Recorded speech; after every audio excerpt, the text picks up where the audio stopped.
అదే విధంగా మూసి తను ఎవరు ఉన్నారు కదా సర్పంచ్, అందరికి కూడా నమస్కారం. ఇలా పార్టీల మీద డిబేట్ కంటే ఎక్కువ ఇప్పుడు ఉన్నటువంటి గ్రామ పంచాయతీ పాలక వర్గాలు లేకపోవడం వల్ల గ్రామాలు చాలా అంటే ఆ పరిపాలన పూర్తిగా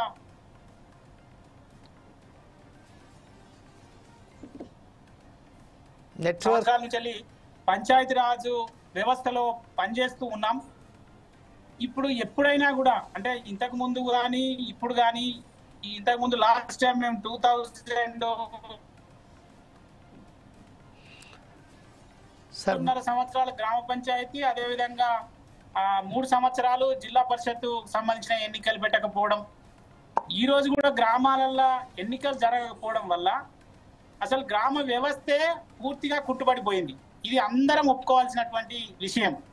ఎందుకంటే ప్రతి ప్రభుత్వం చేపట్టే ఏ కార్యక్రమం అయినా కూడా అది మొదలు పెట్టే ఒక స్టేజ్ గ్రామ పంచాయతీ. రాహుల్ యాదవ్ గారు ఒక చిన్న వినపం అండి, మీ వెహికల్ని కొంచెం ఆపితే మీ వాయిస్ బాగా బ్రేక్ అవుతుంది కాబట్టి మీరు వెహికల్ని ఆపి మాట్లాడితే బాగుంటుందని భావిస్తున్నాం.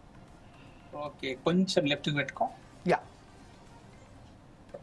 అదే విషయంలో మనం ఒకసారి బండారు రామ్మోహన్ రావు గారి దగ్గరికి వెళ్దాం. బండారు రామ్మోహన్ రావు గారు, మీరు చెప్పండి సార్, ప్రస్తుతం ఏదైతే గ్రామ సమస్యలకు సంబంధించిన గత ఏడాది నుంచి ఇప్పటిదాకా కాలేదు, అలాగే ఎంపీపీకి సంబంధించిన జడ్పీ